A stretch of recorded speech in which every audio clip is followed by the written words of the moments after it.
Distributor क्या होता है, होलसेलर क्या होता है, रिटेलर क्या होता है, इन सब के माध्यम से हमारे तक प्रोडक्ट कैसे पहुंचता है, यानी कस्टमर तक प्रोडक्ट कैसे पहुंचता है। कंपनी कोई भी प्रोडक्ट मैन्युफैक्चरिंग होती है तो वहां से कस्टमर तक प्रोडक्ट आने का प्रोसेस क्या है, इन सब के बारे में हम लोग समझेंगे। तो चलिए शुरू करते हैं। डिस्ट्रीब्यूटर वो व्यक्ति होता है जो किसी कंपनी से प्रोडक्ट ले करके, मैन्युफैक्चरिंग जहाँ से होती है वहाँ से प्रोडक्ट ले करके अपने द्वारा प्रोडक्ट सेल करवाना। चाहे तो डिस्ट्रीब्यूटर खुद से सेल कर सकता है या किसी होलसेलर के माध्यम से सेल करवा सकता है, डिपेंड ऑन डिस्ट्रीब्यूटर। और डिस्ट्रीब्यूटर क्या करता है, एक बड़े मात्रा में, एक बड़े क्वांटिटी में जहाँ से प्रोडक्ट मैन्युफैक्चरिंग होती है वहाँ से वो प्रोडक्ट ले लेता है, इसलिए वो कंपनी उसे दे देती है। अब बड़े मात्रा में प्रोडक्ट डिस्ट्रीब्यूटर लेता है तो ईजिली कोई भी कंपनी उसे दे देती है। तो डिस्ट्रीब्यूटर से, होलसेलर से, रिटेलर से, इन सब के माध्यम से हमारे तक जो प्रोडक्ट पहुंचती है तो वो थोड़ा सा कॉस्टली हो जाती है। कॉस्टली क्यों हो जाती है, क्योंकि इन जो 3 मेंबर बीच में काम कर रहे हैं इनको थोड़ा थोड़ा मार्जिन बचना चाहिए ना। मार्जिन मीन्स की प्रॉफिट। जैसे फॉर एग्जांपल आपने कोई प्रोडक्ट 80 रुपये का लिया और उस 80 रुपये का प्रोडक्ट को आपने 100 रुपये में सेल कर दिया, मतलब 20 रुपये आपका प्रॉफिट हुआ। तो 20 रुपये प्रॉफिट को ही मार्जिन कहेंगे, तो उसे मार्जिन कहते हैं।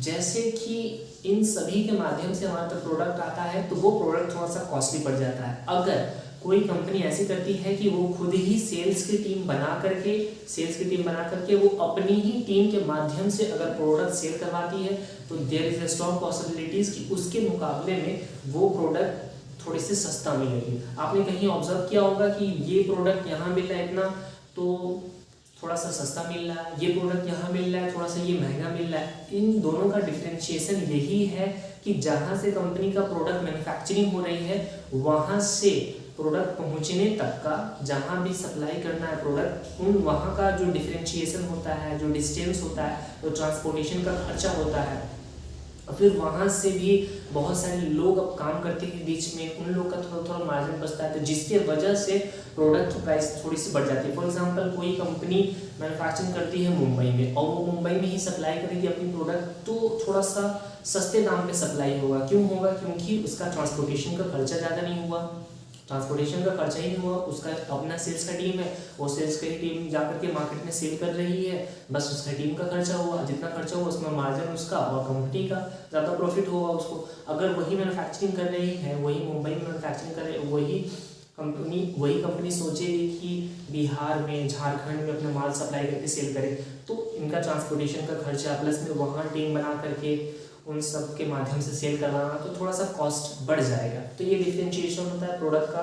और आपने कभी सुना होगा कि बनारस का साड़ी जैसे फॉर एग्जांपल बड़ा फेमस है, तो वो वही मैन्युफैक्चरिंग होती है, तो इसीलिए वहाँ सस्ता मिलता है, बढ़िया मिलता है। तो जो प्रोडक्ट जहाँ मैन्युफैक्चरिंग होती है उस एरिया में सस्ता मिलता है और वहाँ की टीम अगर सेल करे तो और सस्ता है। अगर कोई दूसरा पर्सन अलग से प्रोडक्ट ले करके अपने माध्यम से सेल करवाता है तो उसका थोड़ा सा कॉस्ट आएगा, वो थोड़ा सा ज़्यादा महंगा बेचेगा।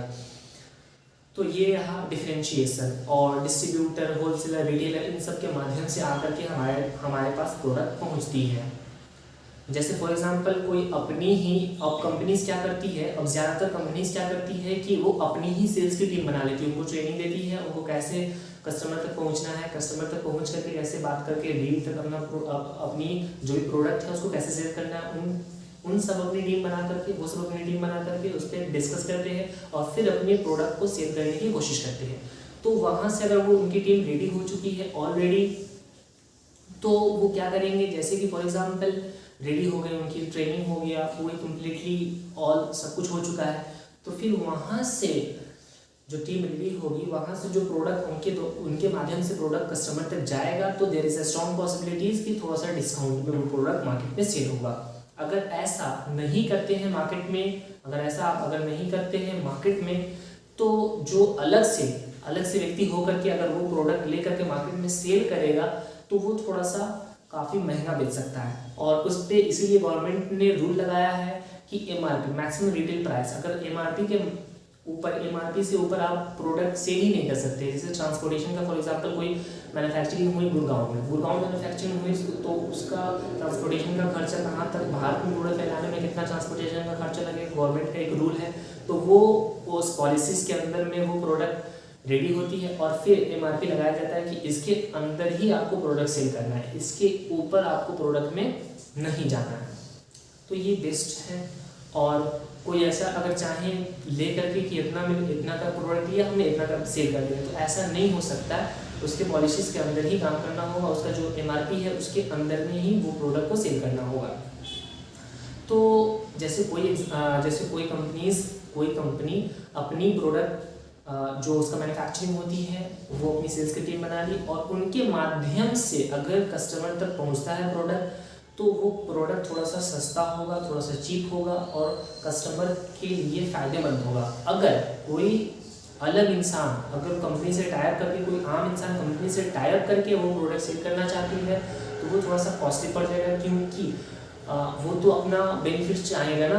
कोई भी आम इंसान अगर पैसा लगा रहा है, मार्केट से प्रोडक्ट ले रहा है, ले करके फिर मार्केट में सेल कर रहा है, तो वो अपना थोड़ा सा मार्जिन उसको बचना चाहिए। जिस बेसिस पे वो मार्केट में काम करेगा, तो मार्केट में उसको काम करने का बेनिफिट होना चाहिए ना। अगर वो कंपनी ही ऐसी रूल बना करके मार्केट में सेल करती है, तो कंपनी का जो आदमी है तो उसके माध्यम से प्रोडक्ट लेते हैं तो वो हमें सस्ता पड़ता है। मिलते हैं हम लोग फिर नेक्स्ट टाइम।